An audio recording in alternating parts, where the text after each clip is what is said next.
अब हम लोग यहाँ देखो, अभी जस्ट ये फिगर बनाया है और इसमें देखो क्या सभी बातें हैं, उसको ध्यान से सुनना समझना, ठीक है। हृदय के बारे में ध्यान रखो। अगर आज हम लोग हृदय की संरचना, उसकी बनावट और उसकी क्रियाविधि तीनों चीज़ें यहाँ पर समझेंगे, ठीक है। तो बताओ, एक मनुष्य का जो है हृदय का वजन लगभग में कितना होता है? 250 से 300 ग्राम होता है। कहीं कहीं पर 300 ग्राम एग्जैक्ट लिख दिया है, तो उसको भी ध्यान देना, ठीक है। और हृदय कैसा होता है? कोमल होता है और यह एक मांसल संरचना होती है, है ना, मांस का बना होता है, इसमें हड्डियाँ नहीं होती है। और यह जो है दोनों फेफड़ों के बीच में होता है और किधर होता है? बाईं तरफ होता है, याद रखना इस बात को, ठीक है। देखो, और हृदय जो है एक दोहरी झिल्ली से घिरी होती है ना। हृदय क्या होती है? तो दोहरी झिल्ली से घिरी होती है। उस झिल्ली का क्या नाम है? पेरिकार्डियम। क्या बताओ? पेरिकार्डियम होती है। और पेरिकार्डियम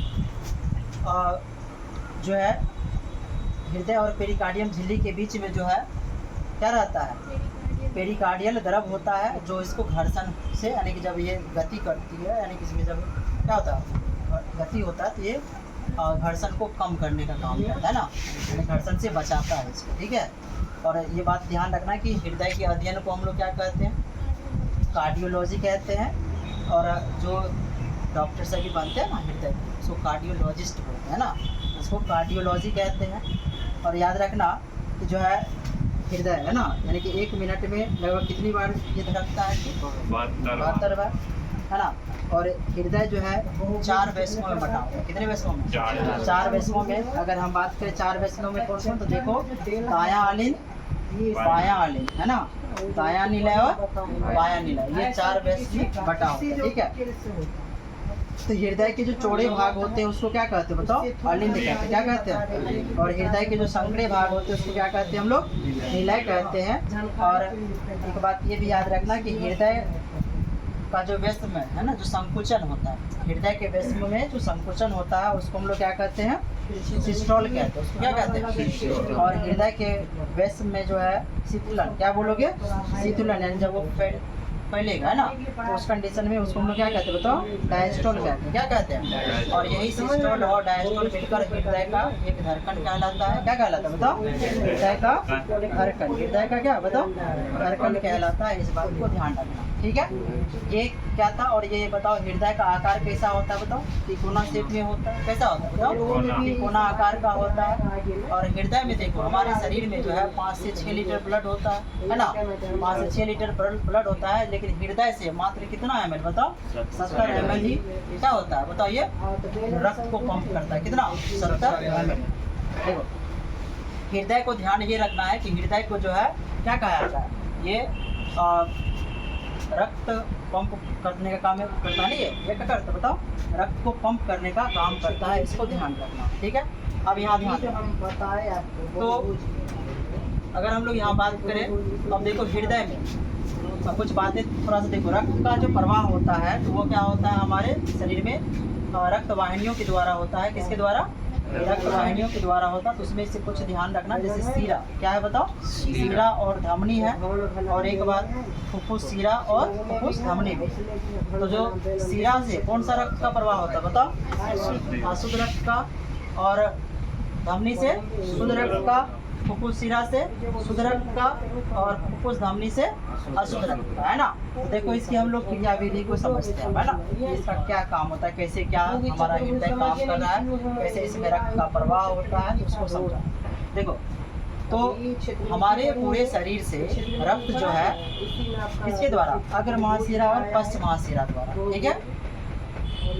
आप कहाँ पहुँचता है? बताओ, कहाँ पहुँचता है? तो दायां अलिंद में पहुँचता है, दायां अलिंद में पहुँचता है।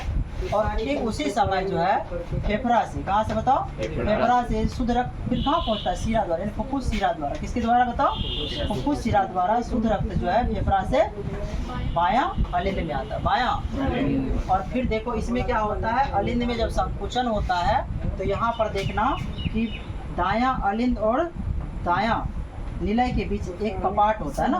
यहाँ पर क्या होता है? एक छिद्र होता है और उस छिद्र पर कपाट पाए जाते हैं, त्रिदली कपाट। और ठीक, और इस साइड भी देख लो, यानी कि बायां अलिंद और बायां निलय के बीच में यहाँ पर एक छिद्र होता है जिस पर द्विदली कपाट होता है। क्या होता है बताओ? द्विदली कपाट होता है। जब इसमें संकुचन होता है तो ये कपाट खुल जाते हैं। ये कपाट क्या होता है बताओ? खुल जाते हैं, जिसके कारण जो है दायां अलिंद से रक्त किस में आता है बताओ? दायां निलय में। किसमें आता है बताओ? दायां निलय में। और फिर देखो बायां अलिंद से कौन सा रक्त? शुद्ध ना, यहाँ से बायां अलिंद से शुद्ध रक्त आता है बायां निलय में। कहाँ आता है बताओ? बायां निलय में। और इधर से क्या था, यानी कि ये दायां अलिंद में अशुद्ध रक्त था, ये आता है किसमें? दायां निलय में अशुद्ध रक्त फिर पहुंचा। अब देखो क्या होता, अब फिर इधर क्या होगा, जब निलय में संकुचन होगा, क्या होगा? उस क्रम में क्या होता है कि ये रक्त इसमें नहीं आता, यानी कि अलिंद में नहीं प्रवेश कर जाता। यहाँ पर कपाट जो होता है ना वो बंद हो जाता है। क्या हो जाता है? और यहाँ से जुड़ी रहती है, देखो यहाँ पर कैसी, एक तो महाधमनी जुड़ी रहती है ना? कौन बताओ? महाधमनी। और यहीं पर फिर जो है फुफ्फुस शिरा होती है। क्या होती है यहाँ से? तो दायां निलय से जो अशुद्ध रक्त है फुफ्फुस शिरा द्वारा वो चल जाता है फेफड़ा में। कहाँ पर चल जाता है बताओ? शुद्ध होने के लिए फेफड़ा में चल जाता है। और फिर जो है यहाँ से बायां निलय से शुद्ध रक्त जो है वह महाधमनी द्वारा जो है वह शरीर के विभिन्न भागों में पहुँच जाता है। यानी इस क्रम में क्या होता है कि जो रक्त है वह हृदय से 2 बार होकर गुजरती है। कितने बार? 2 बार। इस प्रकार जो है हम लोग कह सकते हैं यहाँ पर जो रक्त का है वह दोहरा परिसंचरण हुआ। कैसा मतलब? दो बार गुजरा हृदय से, इसलिए हम लोग इसको दोहरा रक्त परिसंचरण तंत्र भी कहते हैं। ठीक है। और यहाँ पर ये बात की और याद रखना, तो क्वेश्चन ये भी पूछे जाते हैं कि दायां अलिंद और दायां निलय के बीच कौन सा कपाट होता है बताओ? दायां अलिंद और दायां निलय के बीच त्रिदली कपाट होता है, और बायां अलिंद और बायां निलय के बीच में द्विदली कपाट होता है। और याद रखना, यानी कि दोनों अलिंद को बांटने वाली जो विभाजिका होती है उसको क्या कहते हैं हम लोग बताओ? अंतरा अलिंद भित्ति कहते हैं। और दोनों निलय को बांटने वाली जो विभाजिका होती है या सेप्टम होती है उसको हम लोग क्या कहते हैं? अंतरा निलय भित्ति कहते हैं। ठीक है, ये बात हमेशा ध्यान रखना। और एक याद रखना कि एक सामान्य मनुष्य में जो रक्तचाप होता है वो कितना होता है? 120/80। 120/80 mmHg होता है, जिसमें 120 क्या है बताओ? सिस्टोलिक प्रेशर है, और 80 क्या है? Diastolic pressure. ये इतना जो है एग्जाम के पॉइंट ऑफ व्यू से काफ़ी इम्पोर्टेंट है। इसको क्या करना है? याद कर लेना है। याद हो जाएगा ना? चलो।